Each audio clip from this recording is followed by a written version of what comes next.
Hey, what's up guys? Nick the Informative Fisherman here, and today I want to break down the two most deadliest rigs on the Delta. I'm talking day in, day out. No matter how tough the conditions are, you can still catch fish.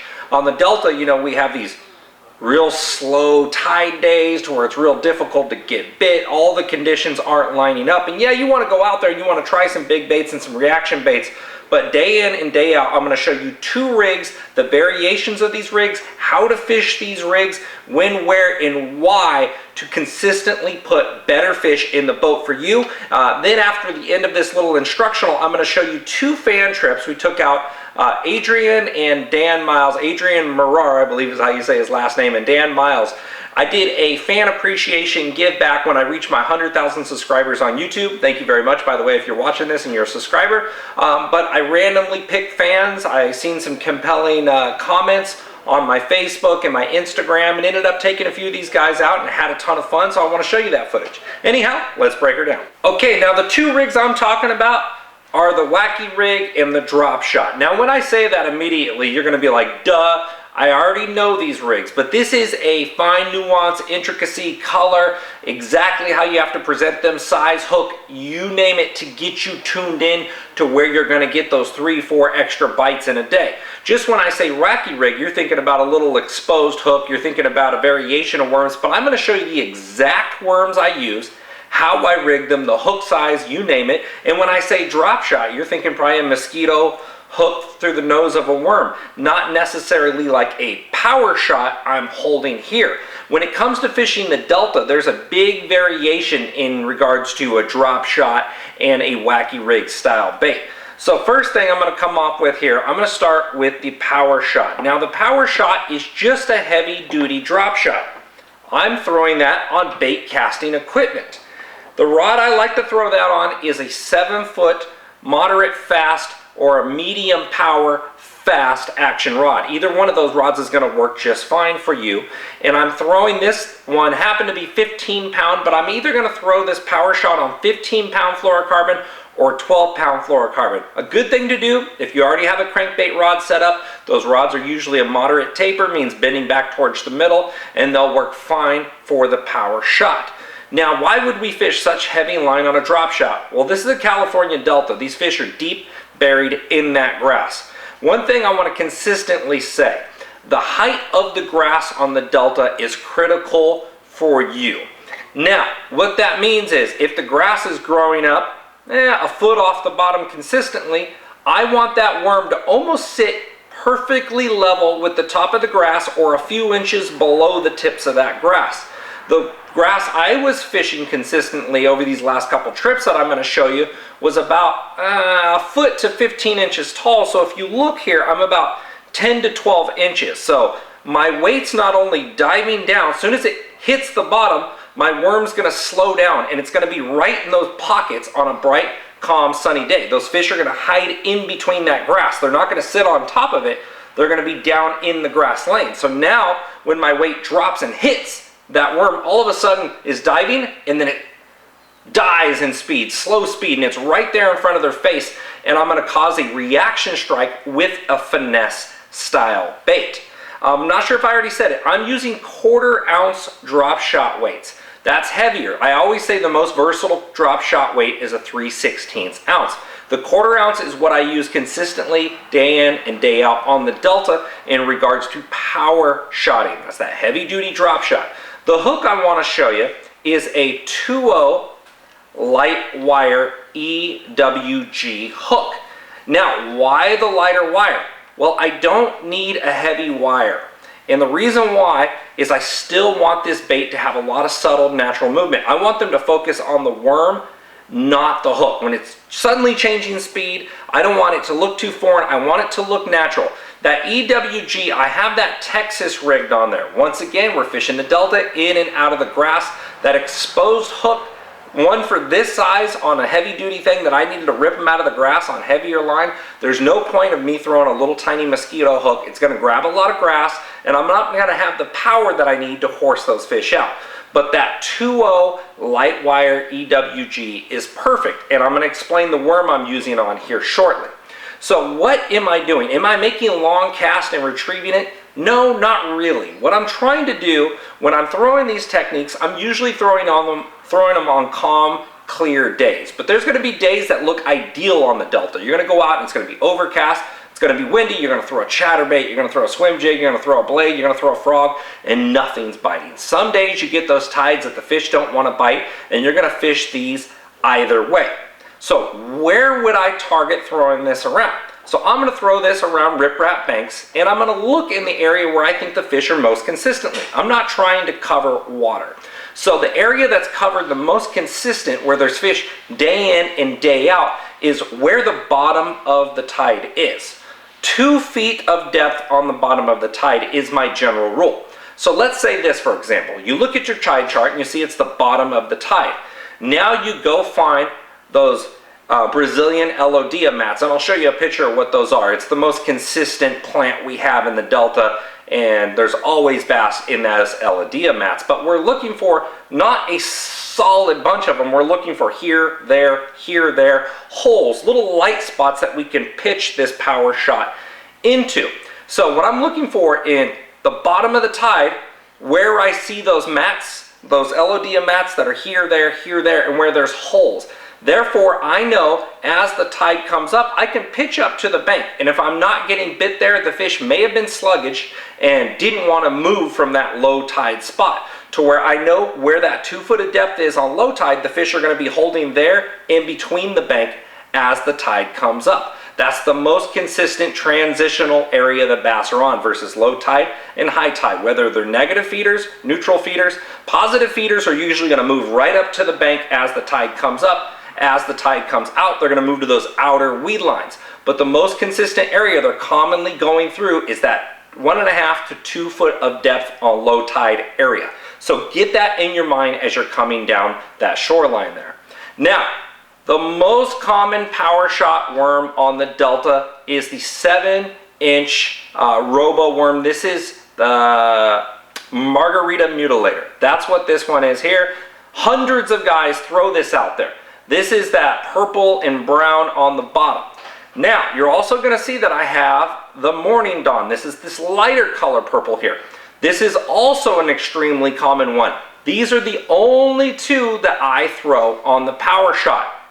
Dirtier water, cleaner water. If I can see beyond 2.5, 3 foot deep, that Morning Dawn's going to be my deal. If I can't see beyond 2.5, 3 foot deep, if I'm seeing like a foot and a half down, that Margarita Mutilator is going to be the deal. This is going to make the difference between 4 or 5 bites in a day's time. That could be a 4 or 5 pounder that bites that worm. So those are my 2 deals right there, guys. That 1/4 ounce, that 12 to 15 pound fluorocarbon, that light wire 2.0 EWG hook right there, and I'm adjusting it to where it's going to drop slightly deeper than the tips of the grass. I only want a real short drop shot like this when it's around the spawn, and that's come springtime. I want my drop shot leader to only be 3 to 4 inches. That way when they're down there working on a bed, it lands right in front of their nose. But that is the power shot for you guys. Hang with us, guys. We'll be right back. You ever heard of Cal Coast Fishing's Rod Mule for super convenient rod transfer or storage? And how about the Bait Sack, a puncture-proof, clip-on bait protector that comes in an assortment of sizes? Or maybe you're looking for the best non-puncture culling system with Cal Coast Fishing Clip and Call. And it wouldn't be complete without a money beam. I trust it when money's on the line. And let's not forget the Cali Clip, a super convenient dual-purpose bait clip. Want to find out more? Visit calcoastfishing.com. Hey guys, did you know that yours truly is now hosting Lucky Tackle Box's monthly panfish instructionals? And aside from relentless fish catching, I'll be breaking down the rigging and the gear you need to get going along the way. And of course, a few extra tips to help you score more fish on the goodies included in your box. So remember, the tug is our drug. So go visit LuckyTackleBox.com and get signed up today. Attention Northern California anglers, have you been to Boat Country in Escalon with one of the largest selections of welded aluminum fishing boats from North River, Hughescraft, and now Crestliner? Chances are they have the right boat for you. And did I mention they have a full service center to take care of all your repair or boating maintenance needs? If you're a boat owner or just looking to become one, you owe it to yourself to check these guys out. Visit BoatCountryUSA.com or stop on by. We'll see you there. Bigger, better, badder. The evolution of the buzzbait is upon us. The Evolution Bait's Grass Burner is a high-performance bass snatcher machine. High-end components, inline displacement, larger profile, balanced body for fast or slower retrieves, better deflection, and oversized treble hooks. You wouldn't bring a slingshot to a gunfight, would you? Find out more at evolutionbaits.com. Did you know that P-Line makes specialized lines for all your fishing needs? From the super strong abrasive resistant CXX for the low stretch super stealthy CX Premium, or maybe you're looking for invisibility or super bite detection with P-Line's 100% fluorocarbon. No matter what your needs, P-Line's got it covered. To find out more, visit P-Line.com. P-Line, baby.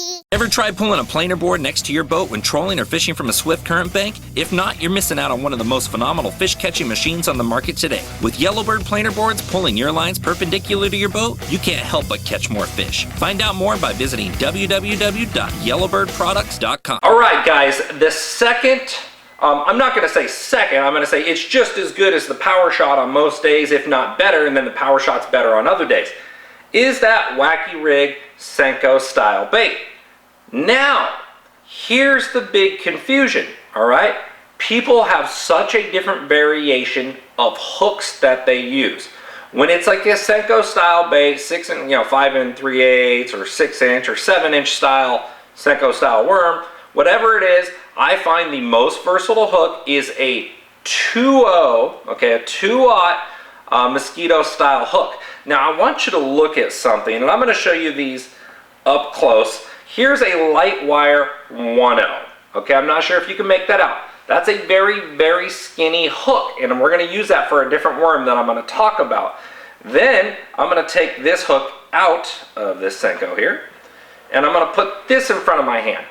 Now clearly what you're going to be able to notice is this is a much thicker diameter hook. Okay, it's not necessarily having a bigger gap, which it does. That was a size 1 and this is a 2-0. But you can see the thickness of that hook is substantially thicker. Therefore, if I'm pulling on a fish harder, it's not cutting through like a knife through the meat of the fish, which also means I can put a little bigger bait on here, and when I set the hook, it's not going to tear through my worm as easy. Also, it means I can pull those fish out of heavier cover and structure faster. So I'm using the 2-0 with the Senko style baits, and I'm using the size 1 with Zoom trick worms. And I'm going to get back to the trick worms and when to use that, but let's go with the Senko style bait. This happens to be a Bass Pro Shop Sticko. These are the ones I use consistently on the Delta. Does Bass Pro Shops pay me to say that? No, either does Robo Worm, but I'm hooking you guys up. I throw green pumpkin and I throw black and blue. These are the only 2 colors I have in my boat. I'm not trying to overcomplicate things for you guys at all. I'm trying to keep it dumbed down and simple. More bites throughout a day, green pumpkin. All juvenile crawfish, all juvenile bluegills have tons of green pumpkin traits to them. Higher calcium meals on the Delta, harder to see. Dirty water, black and blue, is going to get you a bigger bite more often than green pumpkin, but black and blue is also much better for dirty water. So clean water, green pumpkin, dirty water, black and blue, all right? Or bigger bite, more bites. It gives you a couple different things to think about right there. Now, what I want to explain is what's the most deadly.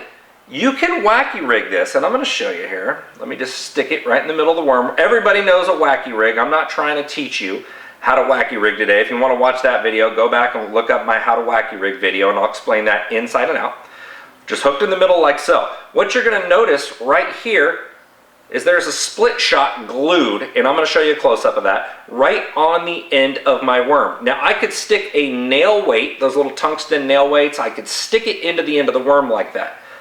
The wacky rig with a 2-0 and a weed guard to a Senko style bait with a nail weight is that other variation of top deadliest baits. A nail weighted wacky rig Senko will outfish the regular wacky rig Senko without a nail weight. I know very few people keep that very secret on the Delta. This will catch you 3-to-1 over the other. The reason for this is going to cover water much faster, and it still has that unique undulating motion of the wacky rig as it's falling, but it's more efficient, it's easier to cast, it has more weight, and it tends to kind of dive in. Now remember how I was talking about that? We're targeting that grass. We're looking for those little pockets, those little light spots in the grass that we can pitch into. The standard wacky rig is falling slowly, and it gets kind of hung up on that.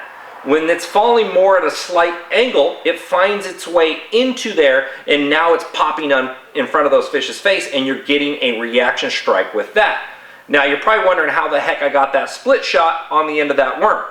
Everybody complains about crazy glue messing up their baits. Here's a generic one that I got from the store. It's like $4. It's the Loctite Super Glue Ultra Gel Control. I recently found this, and crazy gluing leads to soft plastic works substantially well. Use less glue than you think you need to use. That's the problem most guys have with crazy gluing stuff. This little thing, I could screw off the top, it doesn't get hard, and you squeeze these little two side handles and the gel comes out. I've already had this out in 100-degree days and it hasn't failed me yet. If you want to get super glue back into your bass fishing applications, use that puppy right there. I think I got it at Walgreens. But that variation right there, dropping in, and I throw it on that same rod, my crankbait rod, or a lighter bait casting setup, 12, 15-pound fluorocarbon. You can even throw it on 20 if you want to. That little heavier hook right there and that nail weight, diving in and out of those same areas that I was talking about, will get you 2 to 3 times more bites than the weightless version. Yeah, in the spring you can Texas rig it and get a lot of bites, but that style right there will get you more bites than the Texas rig day in and day out, and that Power Shot will too. That's why we're talking about the 2 most deadly rigs there. Now, along with that black and blue and green pumpkin, I'm going to jump over to the Zoom trick worm. I'm sure you guys have seen Robert Lee win tons of bass fishing tournaments on the Delta throwing a dang Zoom trick worm. Now you can use a size 1 mosquito hook or a size 1/0 for a Zoom trick worm. Anything over that I find to be a little too overbearing. What you're going to find on the Zoom trick worm is that it's very light, okay? And the days where it's slick, calm, and even tough to where you're not getting a lot of bites on a senko style bait, even nail weighted, or even if you take that off in super shallow water and you're throwing the regular wacky rig, if you're not getting as many bites as you want to, this is where the Zoom trick worm comes in. I use the green pumpkin and the black and red. I'm all out of black and red. I guess I should have went to the store. But what you're going to notice is there's a flat side on that Zoom trick worm. So the hook needs to go through a round side and out the round side to where that flat side is facing down. Therefore, when it's falling, you're getting a lot more action. I always throw the Zoom trick worm on spinning gear. On the Delta, I'll throw it on 8-pound test. On a lake, I'm going to throw it on 6-pound test. But that will get you more strikes than pretty much anything. And the same thing applies. You can crazy glue a little split shot to the fatter end if you're looking to cover water faster, and it'll get you more strikes. But in the spring, when the ultraviolet's still low, there's a lot of fish sitting up in the bank exposed. This worm right here has won tons and tons of money in the spring. And the same thing in the wintertime, you can put that little split shot crazy glued on the end and fish it on a size 1 or a size 1/0 mosquito hook and catch a lot of bass under extremely tough conditions. Same thing, black and red. And the reason why these colors vary so much is just day in and day out. These are the consistent colors that have caught them the most. Not necessarily the science. If you look at a black and blue senko versus a margarita mutilator in regards to a Power Shot versus a senko, there's a huge difference right there. Do I know why? Not exactly, but I do know those are the ones that catch the most fish day in and day out. Those are my 2 most deadly rigs, guys. I'm going to play the other videos right now, taking some fans out. Greatly appreciate you watching, so enjoy. There we go. Step over here, Adrian. What's up, guys? Nick the Informative Fisherman here. Starting off with this, future 8-pounder. Today I got my buddy Adrian out with me. What's up, guys? What I'm doing is a fan appreciation thing. I broke 100,000 YouTube subscribers. Adrian, right, dude, how long have you been following the show, bro? Oh boy, since you've been doing the videos in front of you're 18 years old, right? Yeah. I've been close to 10 years, 10, 11 years old. This man right here has been following the show, and you started tournament fishing last few years, right? Yeah, I started doing some of the high school stuff, and now I'm moving up into something bigger. And I'm pretty sure I see Adrian holding up trophies and checks lately too, isn't that right? Yeah, just I've had a good year this year, and hopefully. And that education came from a little bit of this direction, right, brother? Yeah. So no, what I'm doing is I'm taking out fans of the show. Adrian, I've been talking to him for years. He's been following the show for years, helping me out, coming to events. Anytime I've said, hey, can anybody help me out? This man was always first to raise his hand. So why not get out here, fish with a buddy, fish with a longtime follower?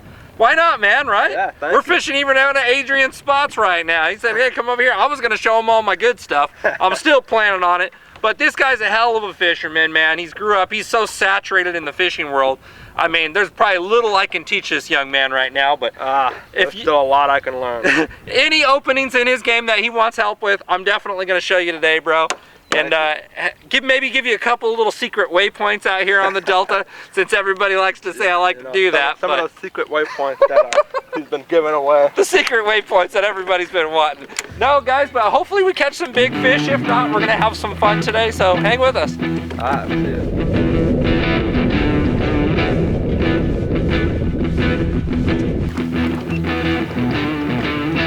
It's like the owner primarily. Oh, Adrian just missed a big frog thing. Yeah. Good one. He was in the weeds.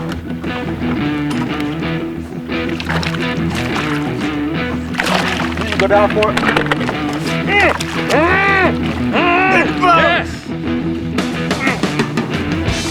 Go. Okay then, buddy. Drop shot, baby.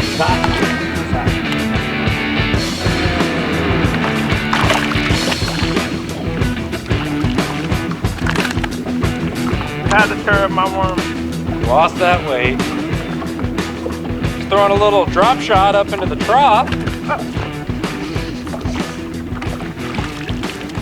Got a little punch-rooski fish. Got that one through the nose. Finally got one where I was supposed to hook him. It's the wrong size. Shopping at the wrong store currently. I think this is the kids section. Hold on, let me try to. The adult section may be up here a little bit more.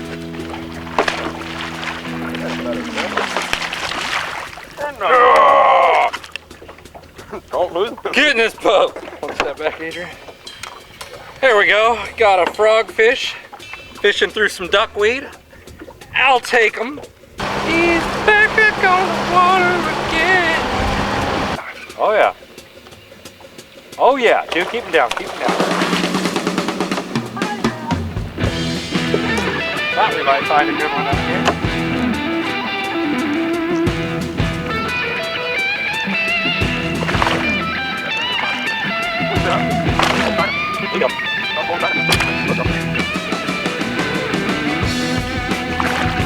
There we go. Look at that fish just stood up. Nice 5-pounder. Yeah, baby. Here, just drop that back in there. Just drop it. Yeah, just right here, put it. Oh, it's got a bluegill. It's got a little heavier.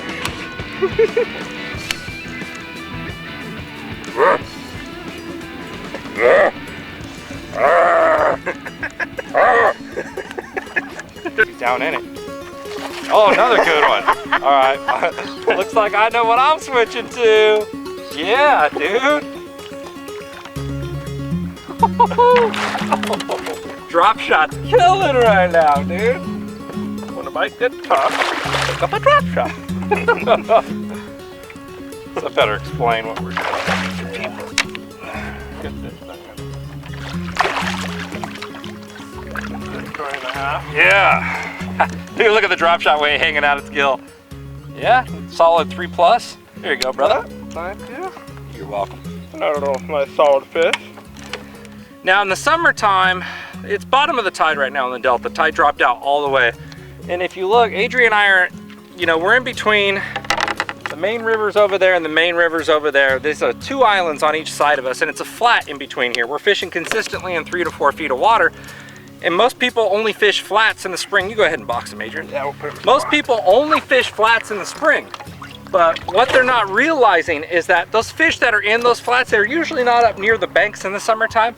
They're sitting out in the middle because a lot of those flats still hold bluegills, they still hold golden shiners, shad, and these big fish will still sit out here, and we're throwing to isolated grass patches. And clearly they're wanting the drop shot more than the wacky rig, so I'm gonna switch over and join the party. There you go. Good one? No, he's all right.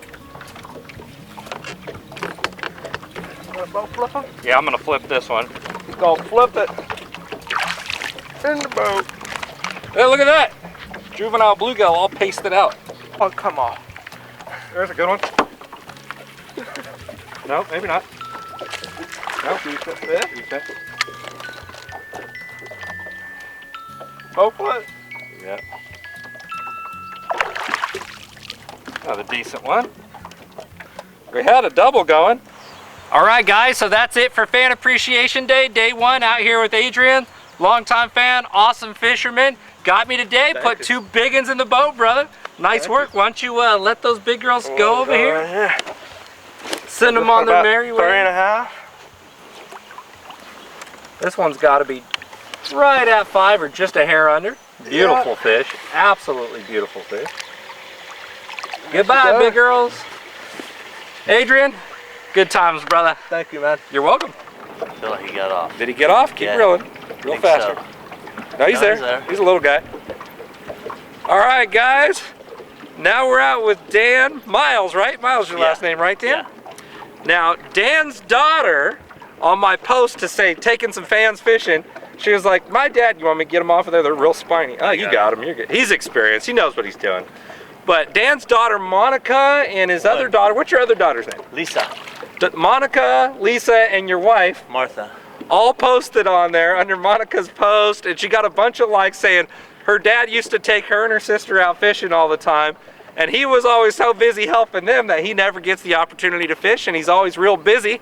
And I talked to Dan here and I said, how many fish you caught this year? He said, one. So now there's 2, even though that wasn't substantial. Now we got 2. We're gonna get a lot more today, but we're out here on the East Delta in Northern California, Stockton, Lodi area in the deep water channel. We're playing with some stripers right now, but then we're gonna go try to catch some bass. I'm gonna show you how we're doing it.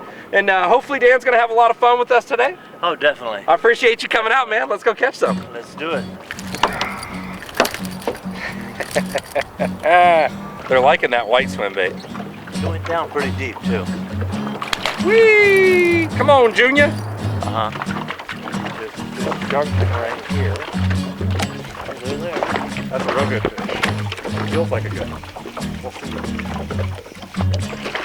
Yeah, just hooked in the back. He's close. Oh yeah, he's a keeper. Wow. You want to take a fish on, Dan? Yeah, I will. Is 19 inches. He is a keeper.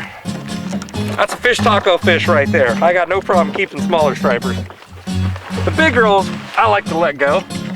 Pulling pretty good. Yeah, he is.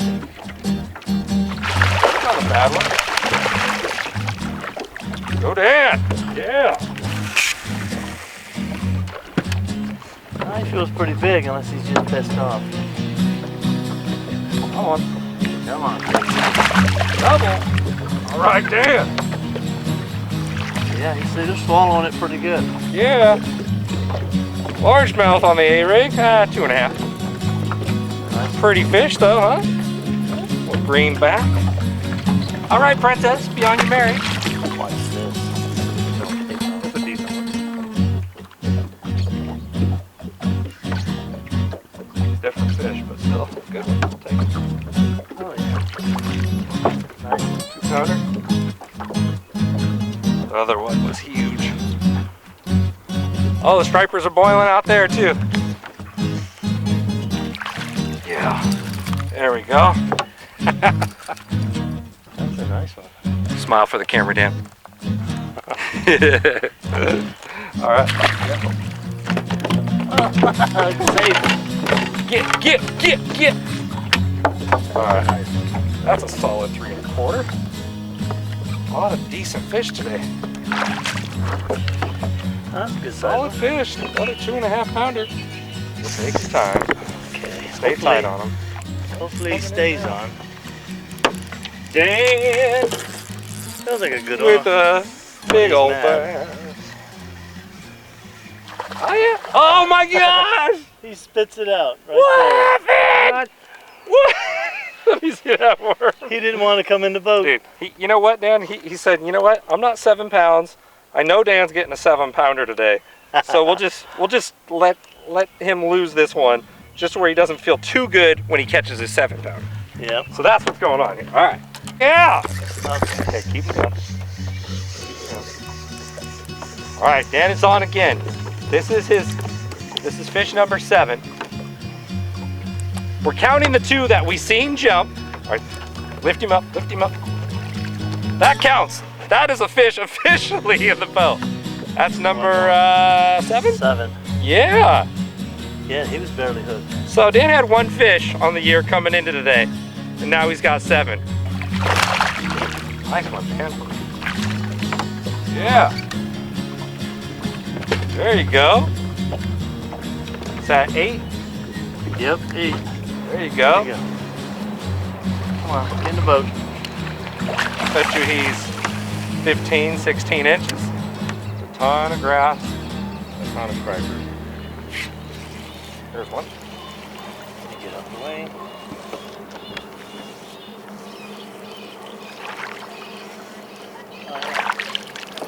Yeah. Nice one. Got him. Another bait. Double. What's your fish count, Dan? This is 12. All right. All right, guys, that's it. We had a fun night out with Dan. Dan, greatly appreciate you watching the show and coming out to fish with us today. Thank you. Thank you a Dan, bunch. now, he ended up with 12 fish on the day. I said 15. I figured it was going to be a little tough, but we did run into some good pods of fish. We did have some good action. We caught a lot of bass, too, which was really cool. And I lost a couple of monsters, but that's just how it goes. But hopefully Dan picked up some more clues. Hopefully you guys picked up some more clues. And appreciate you watching. And this taking fans out is an absolute blast. And I'm hoping everybody's having a good time with it, just like I am. InformativeFisherman.com, guys.